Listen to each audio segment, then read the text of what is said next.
Hi friends, welcome to Dhana's log channel. என்னடா எப்பயுமே நம்ம டெய்லரிங்கே காட்டுறவங்க இன்னைக்கு என்ன கிச்சன் பக்கம் காட்டியிருக்கேன்னு அப்படின்னு சொல்லி யோசிக்கிறீங்களா? ஒன்றும் இல்லைங்க. நம்ம டெய்லராக இருக்கிற நம்ம அடிக்கடி பேக் பெயின் வரும். கண்டிப்பாக உட்காந்து ஸ்டிச் பண்ணுற நமக்கு கண்டிப்பாக அந்த மாதிரி இருக்கும். என்ன மாதிரி நிறையா பேர் இருப்பீங்க இல்லையா? நான் இன்னைக்கு செய்கிறது வந்து முதுகு வலியை சரி பண்ணுற அந்த களி தாங்க. இன்னைக்கு காலையில் நான் இது வந்து சண்டே எடுத்த விளாகு. சண்டே வந்து காலையில இந்த களியை தாங்க நான் கிண்டி சாப்பிட்டோம். இதெல்லாம் நம்ம ஏஜ் அட்டன் பண்ணும்போது நமக்கு கொடுப்பாங்க. நம்ம அப்பெல்லாம் சாப்பிடலங்க. என்ன மாதிரி யார் சாப்பிடலையோ அவங்களாம் மறக்காம கமெண்ட் பண்ணுங்க. இப்ப யாராவது செஞ்சு கொடுத்தா சாப்பிட்டு அந்த குறுக்கு வலி சரியாகாதா அப்படின்னு இருக்கு. ஸோ நம்ம பட்ட கஷ்டத்தை நம்ம குழந்தைங்க படக்கூடாதுன்னு சொல்லி இப்பயே நான் அவங்களுக்கு கொடுக்க ஆரம்பிச்சிட்டேங்க. வீக்லி ஒன்ஸ் இனிமேல் கிண்டி கொடுக்கணும் அப்படின்னு நினைச்சு இந்த வீக் நான் ஸ்டார்ட் பண்ணிட்டேன். இதுக்கு முன்னாடி அப்பப்ப கிண்டி சாப்பிடுவேங்க. அது வந்து டெய்லரா இருக்க நமக்கு அது ரொம்ப அவசியம் இல்லையா? அதை உங்ககிட்ட ஷேர் பண்ணிக்கலாம் தான் அதை எடுத்தேன். வேற ஒன்றும் இல்லை. நல்லா நல்லெண்ணெய் ஊற்றி நல்லா கிண்டி கட்டி விடாம கிண்டி சாப்பிட்டோம் அப்படின்னா நல்லாவே இருந்துச்சு. அன்னைக்கு குழந்தைங்களும் விரும்பி சாப்பிட்டாங்க. அன்னைக்கு விரும்பி சாப்பிட்டாங்கன்னு சொல்ல முடியாது, நமக்கு தெரியாதா நம்ம குழந்தைங்க விரும்பி சாப்பிட்றது. பட் ஆனா எப்படியாவது சாப்பிட்டே ஆகணும் அப்படின்னு சொல்லி சாப்பிட வச்சேன். ஆனா பாப்பா கொஞ்சம் நல்லா இருக்குன்னு சொல்லி சாப்பிட்டுக்கிட்டா. தம்பி தான் கொஞ்சம் கஷ்டமா இருந்துச்சு சாப்பிட்றதுக்கு. ஆனா சாப்பிட்டுதான் ஆகணும்னு சொல்லி ரொம்படியா உட்கார வச்சு சாப்பிட வச்சுட்டேங்க. இது வந்து அன்னைக்கு காலையிலேயே வந்து இந்த வந்து என்னன்னா சனி ஞாயிறு குழந்தைங்க வீட்டுல இருந்தாலே நமக்கு எப்படின்னா தைக்கிறதுக்கு ஒரு இன்ட்ரெஸ்டே வராது. ஏன்னா ஏதாவது அவங்க கேட்டுட்டே இருப்பாங்க, என்னமாவது செய்யணும் அப்படின்ட்டு தைக்க இன்ட்ரெஸ்ட் வராது. ஸோ இந்த ஒரு பட்டுப்பாவாடை சட்டை கொடுத்துருந்தாங்க. அதுல வந்து அந்த குழந்தைக்கு வந்து அதை வந்து இடுப்புல வந்து கயிறு கட்ட தெரியல, மேல வந்து அந்த பெட்டிக்கோட் மட்டும் கொஞ்சம் அட்டாச் பண்ணி கொடுங்கன்னு கேட்டாங்க. ஸோ நான் அந்த பெட்டிக்கோட் மட்டும் அவங்களுக்கு மேல கொஞ்சம் லூஸாவும் அட்டாச் பண்ண சொன்னாங்க. நான் அட்டாச் பண்ணி கொடுத்துருக்கேன். சாட்டிஸ்ஃபேக்ஷனா இருந்துச்சு அவங்களுக்கு. இதை வந்து அந்த அந்த பட்டுப்பாவோட சட்டை மேல அந்த பெட்டிகோட் மட்டும் அட்டாச் பண்ணி கொடுத்தேன். இதுக்கு நான் 100 ரூபாய் சார்ஜ் பண்ணேங்க. ஏன்னா நம்ம மேல பார்ட் கட் பண்ணி அதை ஃபுல்லாவே ஸ்டிச் பண்ணி ஜாயின் பண்றோம். கிராஸ் பீஸ் எடுத்து கைக்கெல்லாம் கொடுக்கணும் அப்படின்னு சொல்லிட்டு இதுக்கு நான் 100 ரூபாய் சார்ஜ் பண்ணேன். அன்னைக்கு சண்டே எனக்கு அந்த 100 ரூபாய் மட்டும்தாங்க. அதுக்கப்புறம் நான் எந்த ஒர்க்கும் பார்க்கல. இது வந்து மறுநாள் இன்னைக்கு திங்கக்கிழமை காலையில எடுத்துட்டு இருக்க வீடியோ தான். இந்த வீடியோல இன்னைக்கு ஒரு 3 பிளவுஸ் நான் ஆல்ரெடி சொல்லியிருந்தேனே, ஒருத்தவங்க லைனிங் பிளவுஸும் தச்சுட்டேன். அதே மாதிரி நார்மல் பிளவுஸும் ஒரு 3 பிளவுஸ் கொடுத்துருந்தாங்க. ஸோ நேத்து விட்டு அந்த 100 ரூபாயை நம்ம இன்னைக்கு அடிச்சு ஆகணும். அந்த 200 ரூபாய் டார்கெட். நம்மளோட வீடியோவை ஃபர்ஸ்ட் டைம் பாக்குறீங்கன்னா மறக்காம சப்ஸ்கிரைப் பண்ணிக்கோங்க. என் வீடியோவை எப்பயுமே பாக்குறவங்களா இருந்தா கண்டிப்பா தெரிஞ்சிருக்கும். நான் ஒரு நாளுக்கு கண்டிப்பா 200 ரூபாய்க்கு தைக்கணும்னு நினைச்சு மிஷின்ல உட்காருவேன். ஸோ நேத்திக்கு வந்து சண்டேவா இருந்ததுனால என்னால அந்த 100 ரூபாய்க்கு மட்டும்தான் அந்த ஒர்க் பண்ண முடிஞ்சிச்சு. ஸோ அதனால நான் என்ன பண்ணேன் அப்படின்னா, இன்னைக்கு இந்த 3 பிளவுஸையுமே நம்ம முடிச்சாகணும் அப்படின்னு ஒரு டார்கெட்டா வச்சிருந்துட்டு 3யுமே ஒன்னா போட்டு கட் பண்ணிட்டேன். ஆனா ஒரு பீஸ் மட்டும் வந்து 80 பாயிண்ட் பிட்டா இருக்கு சிஸ்டர். மற்ற ரெண்டும் 1 மீட்டர். அதனால நீங்க அந்த 1 மீட்டர் ரெண்டையுமே கிராஸ் கட்ல போட்டுட்டு அந்த 80 பாயிண்ட் பிட்ல எனக்கு ஒரு நேர் கட்டிங் போட்டுனாலும் பரவாயில்ல கொடுத்துருங்க அப்படின்னு சொல்லி கேட்டிருந்தாங்க. ஸோ 2 பீஸ் வந்து கிராஸ் கட்டிங்கிறதுனால அதை மட்டும் ஃப்ரண்ட் பார்ட் மட்டும் எடுத்துட்டு, ஃப்ரண்ட் இல்லை பேக் மட்டும் எடுத்துட்டு அதுக்கப்புறம் அந்த பீஸை தனியாக எடுத்து வச்சுட்டேன். அப்புறம் மீதி இருக்கிற 2க்கு மட்டும் நம்ம கிராஸ் கட்டிங் போட்டு ஃப்ரண்ட் பார்ட் கட் பண்ணி நான் எடுத்துட்டேன்.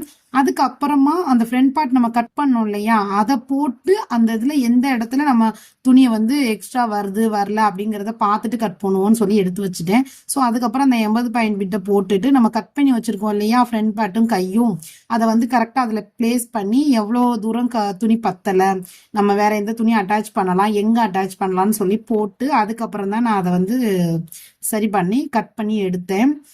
நேர் கட்டிங் கேட்டாங்க. ஸோ எந்த பக்கத்தில் போட்ட கிராஸ் கட்டிங் என்னால் போட முடியாது கண்டிப்பாக அங்கே 80 பாயிண்ட் பிட்டில். ஸோ நான் எந்த மாதிரி போடலாம் அப்படின்னு சொல்லி ஒவ்வொரு சைடும் போட்டு பார்த்துட்டு அதுக்கப்புறம் பிளேஸ் பண்ணேன். இப்பயுமே போட்டுமே கை வந்து பத்தலைங்க.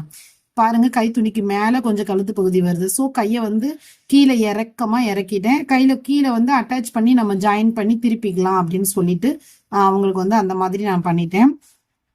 கொஞ்சம் வந்து யோசிச்சுட்டு ஓகே கையை மட்டும் நம்ம இறக்கிட்டோம்னு வச்சுக்கோங்களேன், அந்த கைப்பகுதிக்கு வந்து ஏதாவது ஒரு லைனிங் கிளாத் கொடுத்து அப்படியே அடிச்சு திருப்பி நம்ம வந்து சரி பண்ணிக்கலாம் அப்படின்னு தோணுச்சு. ஸோ அதனால நான் வந்து கைப்பகுதியை மட்டும் கொஞ்சம் கீழே இறக்கி வச்சுட்டு அதை அப்படியே வந்து நேர் கட்டிங் நேரா போட்டு, இப்ப பாருங்களேன் நான் இந்த சைடுக்கு மாத்தி போடுறேன். இப்ப இன்னும் நிறையவே அதிகமான பீஸ் தேவைப்படுற மாதிரி இருந்துச்சு. ஸோ நேராவே நான் முதல்ல போட்டதான் நம்ம கரெக்டா இருக்கு அப்படின்னு சொல்லிட்டு அதே சைஸ்லயே போட்டு நான் கட் பண்ண ஆரம்பிச்சு கட் பண்ணி எடுத்துட்டேங்க. கட் பண்ணி எடுத்து அந்த 3 பிளவுஸையுமே நம்ம இன்னைக்கு முடிக்கணும். நேற்று விட்ட 100 ரூபாயை நம்ம இன்னைக்கு பிடிக்கணும் அப்படின்னு சொல்லி எப்படியாவது உட்காந்து 3 பிளவுஸையும் தச்சிடணும் அப்படின்னு நினைச்சேன். பார்த்தா ஆனா காலையில கட் பண்ணி முடிச்சுட்டு சாப்பிட முடிக்கவே மணி 11 11:30 தாண்டிருச்சு. வீட்டு ஒர்க்கு நம்ம என்ன பண்ணாலும் நமக்கு அது வந்துகிட்டே தாங்க இருக்கும். நம்ம வீட்டுல இருக்கோம்னு தான் பேரு. ஆனா வெளியே பாக்குறவங்கள விட வீட்டுல இருக்கிற நமக்கு தான் அதிக ஒர்க்கா இருக்கும். வெளியே ஒர்க்குக்கு போறவங்க கூட டக்குன்னு காலையில சமையலை மட்டும் முடிச்சு வச்சுட்டு போயிட்டாங்கன்னா திருப்பி அடுத்து நைட்டு மட்டும் டின்னருக்கு மட்டும் வந்து அவங்க செஞ்சா போதும். ஆனா வீட்டுல இருக்கிற நம்ம ஹோம் மேக்கர் எல்லாருக்குமே எனி டைம் கிச்சன்லயும் இருக்கிற மாதிரி இருக்குங்க. சோ நான் என்ன பண்றது, எப்படியோ 11:30 தாண்டிடுச்சு. அதுக்கப்புறம் ஆனா கண்டிப்பா எனக்கு அதை முடிச்சாகணும் அப்படின்றதுல மைண்ட் ஃபிக்ஸ் பண்ணிட்டேங்க.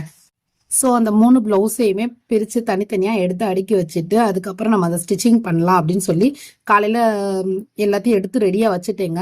அப்போ தான் தோணுச்சு, சரி நம்மளோட கட்டிங் டேபிள் பற்றியும் மிஷின்ஸ் பற்றியும் நிறையா பேர் வந்து கமெண்ட் பண்ணுறீங்க, கொஞ்சம் அதையும் அவங்களுக்கு வந்து எக்ஸ்பிளைன் பண்ணிடுவோம் இந்த வீடியோவில் அப்படின்னு சொல்லிட்டு கட்டிங் டேபிள் இது தாங்க அப்படின்னு சொல்லிட்டு அதுக்கு ஒரு வீடியோ எடுத்துட்டேங்க. என்னோட கட்டிங் டேபிள் இது தான். இது வந்து ஹால்லேயே போட்டிருப்பேன். மொத்தமே 3 ரூம் தான்.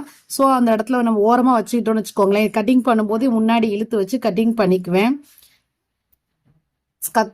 இந்த மாதிரி ஸ்கேல் ஐட்டம்ஸ் எல்லாம் அடியில் வச்சிருப்பேன். அதுக்கு கீழே வந்து 2 ரேக் இருக்கு. அதுல எல்லாமே சின்ன சின்ன சாப்பீஸ் அந்த மாதிரியான தேவையான ஐட்டம்லாம் அதுல வச்சிருப்பேங்க. இப்படி கதவுக்கு பின்னாடி ஒரு ஜன்னல் இருக்குங்க. இந்த ஜன்னல் தான் நம்மளோட கஸ்டமர் கொடுக்குற துணியை தொங்க விடுற ஹேங்கரா யூஸ் பண்ணிட்டு இருக்கேங்க. தனியா அதுக்கு ஆணியோ எதுவுமே நான் அடிக்க மாட்டேன். அதுல அவங்கவுங்க பேரையுமே எழுதி வச்சுக்குவேன். எல்லாரும் ஒரே மாதிரி பை கொடுத்துட்டாங்க அப்படின்னா அந்த பேருமே நான் எழுதி வச்சுக்குவேன். இதுல வந்து சின்ன சின்ன துணிகள் வச்சுக்குவேன். பக்கத்துல இவ்வளோ பெரிய ரேக் வச்சிருக்கீங்களே சிஸ்டர், அவ்வளோவுமே உங்களோட ஆர்டர்ஸா சிஸ்டர் அப்படின்னு கேட்டீங்கன்னா கண்டிப்பா கிடையாதுங்க. இது என்னோட குழந்தைங்களோட துணி தான். அன்னன்னைக்கு ரஃப் யூஸ் போடுற ட்ரெஸ்ஸஸ் தான் நான் அதில் வச்சுருக்கேன். கபோர்டு வந்து அங்கே அதிகமாக வீட்டில் கிடையாது, பீரோல் தான் இருக்குது. அந்த பீரோலில் வந்து என்ன பண்ணுவாங்க அப்படின்னா திறந்தோன்னு வச்சுக்கோங்களேன், அப்படியே திறந்து போட்டு ஓடிடுவாங்க. ஸோ இந்த மாதிரி ரேக்லன்னா டக்குன்னு அவங்க இழுத்து எடுத்து கொடுக்க ஈஸியாக இருக்குன்றதுனால இந்த ரேக் வாங்கி நான் இந்த கபோர்டு வாங்கி நான் வந்து ஃபிட் பண்ணியிருக்கேங்க. மீஷோவில் வாங்கினேன். அதிகமான ஆர்டர்ஸ் நிறைய பேர் கொடுக்குறவங்க அந்த மொத்தமா கொடுத்துருப்பாங்களே, அதெல்லாம் வந்து மேல வந்து பரன் மேல அடுக்கி வச்சிருக்கேன். பரன் வந்து ரொம்ப கிட்டக்க தான் இருக்கும். ஸோ கை வச்சு எடுத்துக்கிற மாதிரி தான் இருக்கும். அதனால அதெல்லாம் மேல வச்சிருக்கேன். அர்ஜென்ட் ஆர்டர்ஸ் அப்படி இல்லாம இந்த கதவுக்கு பின்னாடி இருக்கிறதுனால அதை நம்ம க்ளோஸ் பண்ணும்போது என்ன ஆகும்னா அது ஒரு ரூம் மாதிரி அது வந்து மறைஞ்சிரும். யாருக்குமே வந்து வெளியேருந்து வர்றவங்களுக்கு அது தெரியவே செய்யாது. பின்னாடி இவ்வளவு பெரிய ஹேங்கர் அந்த மாதிரி நம்ம கோர்த்து வச்சிருக்கிறதெல்லாம் அவங்களுக்கு யாருக்குமே தெரியாது. அப்படியே முன்னாடி ரூமுக்கு வந்தீங்க அப்படின்னா டிவி கிட்டேயே பக்கத்துலயே மிஷின் போட்டிருக்கேங்க. இந்த மிஷின்ல இந்த இடத்துலதான் உட்காந்து ஸ்டிச் பண்ணுவேன். இந்த மாதிரி ஒரு சின்னதா ஒரு ஹேங்கர் மாதிரி வாங்கி மாட்டியிருக்கேன். அதுல த்ரெட் பாக்ஸ் எல்லாம் வச்சிருக்கேன். பக்கத்துல ஒரு இதுவும் ஒரு ரேக் மாதிரி வாங்கி அடிச்சிருக்கேங்க ஆணி போட்டு. அதுல வந்து லேஸ் எல்லாம் வந்து ஃபிட் பண்ணி வச்சிருக்கேன். ரொம்ப ரொம்ப கஸ்டமர்லாம் கிடையாது. நான் இப்பதான் ஸ்டார்ட் பண்ணியிருக்கேன். மினி டெய்லர், ஓகேங்களா, மினி ஹோம் டெய்லர். ஸோ என்னோடது கொஞ்சம் கொஞ்சம் தான் திங்ஸு. ஸோ அதை மட்டும் அங்கங்கே நான் அரேஞ்ச் பண்ணி வச்சுட்டு அன்னன்னைக்கு நான் ஸ்டிச் பண்ணி கொடுத்துட்டு இருக்கேன். இது வந்து மோட்டர் வந்து என்னோட பழைய மிஷின், சின்ன மிஷின் வச்சிருந்தேன். அந்த சின்ன மிஷின் வச்சிருக்கும் போது நான் யூஸ் பண்ண அந்த மோட்டரோட பாக்ஸ், அந்த சின்ன மிஷின் இன்னமும் வீட்டுல இருக்கு. நான் மாடியில போட்டு வச்சிருக்கேன். எப்பயாவது சம்டைம்ஸ் இந்த மிஷின் பிரச்சனையாச்சுன்னா நம்ம அதை யூஸ் பண்ணிக்கலாம் அப்படின்னு சொல்லிட்டு. அது வந்து அப்ப ஆரம்பத்துல இருந்து நான் வச்சிருக்க மிஷின், அதனால ரொம்ப ரொம்ப எனக்கு பிடிக்கும். ஸோ அதை நம்ம எப்பயுமே நம்ம கூட இருக்கணும்னு சொல்லிட்டு நான் வச்சேதான் இருக்கேன் இன்னுமே. இதுதாங்க என்னோட மினி டெய்லரிங் ஷாப்பு. இது எப்படி இருந்துச்சுன்னு சொல்லி கமெண்ட் பண்ணுங்க, ஓகேங்களா. நெக்ஸ்ட் பாத்தீங்க அப்படின்னா அந்த 3 பிளவுஸையுமே ஸ்டிச் பண்ண வந்துட்டேன். எதுக்கு திடீர்னு, அதாவது நிறைய பேர் மிஷின் பத்தியுமே கேட்டீங்க. ஜாக் மிஷின் தான் செகண்ட் ஹேண்ட்ல தான் வாங்கினேன் நானு. ஆனா J4 J5 அப்படிலாம் கேட்டீங்கன்னா எனக்கு தெரியல. பட் ஜாக் மிஷின் தான் அதுல போட்டிருக்கு. அப்பா தான் வாங்கி கொடுத்தாங்க. நான் வேணும்னா என்னதுன்னு நான் வேணா கேட்டுட்டு வேணா சொல்றேன். பட் அதுல எங்கேயுமே வந்து எது Jack4 Jack5 அந்த மாடல் வந்து இல்ல, பேர் எதுவும் இல்ல. ஜாக் மிஷின் தான் கேட்டு வாங்கினேன்.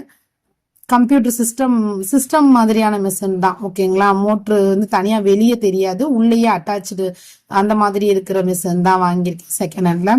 நல்லாவே யூஸ் ஆகுது. அதுக்கப்புறம் அந்த 3 பிளவுஸையுமே நான் வந்து ஸ்டிச் பண்ண ஆரம்பிச்சுட்டேன் சிஸ்டர். 2 பிளவுஸ் ஸ்டிச் பண்ணி நான் முடிக்கும் போது பாத்தீங்கன்னா மணி வந்து 1 மணி ஆயிடுச்சு. 1 மணிக்கு தான் நான் 2 பிளவுஸையுமே ஸ்டிச் பண்ணி முடிச்சேன்.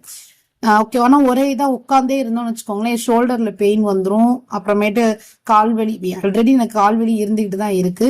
ஸோ கால் அப்படியே ஒரே இடத்துலயே வச்சுட்டே இருந்தேன்னா அதுவுமே ரத்த ஓட்டம் வந்து குறையறதுனால நமக்கு அந்த மாதிரி கால் வலி வருதோ அப்படின்னு சொல்லிட்டு இப்ப என்ன பண்ணுவேன் அப்படின்னா, ரொம்ப நேரம் நான் ரொம்ப உட்காந்து தைக்க மாட்டேன். பட் இன்னைக்கான நம்ம 300 டார்கெட்டை முடிக்கணுமே அப்படின்னு சொல்லி உட்கார்ந்தேனா, சரி ஓகே, ரொம்ப நேரம் உட்காந்துட்டு இன்னொரு பிளவுஸையும் நம்ம அதே மாதிரி தச்சுட்டோம்னு வச்சுக்கோங்களேன், கால் வலி அதிகமாயிருமோ அப்படின்னு சொல்லி பயந்துட்டு குறுக்கு வலி வந்துடக்கூடாது அப்படின்னு சொல்லிட்டு அந்த இடத்த விட்டு எந்திரிச்சிட்டேங்க 1 மணிக்கெல்லாம் எந்திரிச்சிட்டு கொஞ்ச நேரம் அங்கங்கன்னு லாத்திட்டு வீட்டுல கொஞ்சம் சமையல் ஒர்க் இருந்துச்சு, அதையும் கொஞ்ச நேரம் போய் நடந்து பார்த்துட்டு வந்துட்டு அதுக்கப்புறம் தான் 3வது பிளவுஸை ஸ்டார்ட் பண்ணி அதுக்கப்புறம் நான் அதை கண்டினியூ பண்ணி அதையுமே முடிச்சு நான் எடுக்கும்போது மணி 3 மணி இருக்குங்க.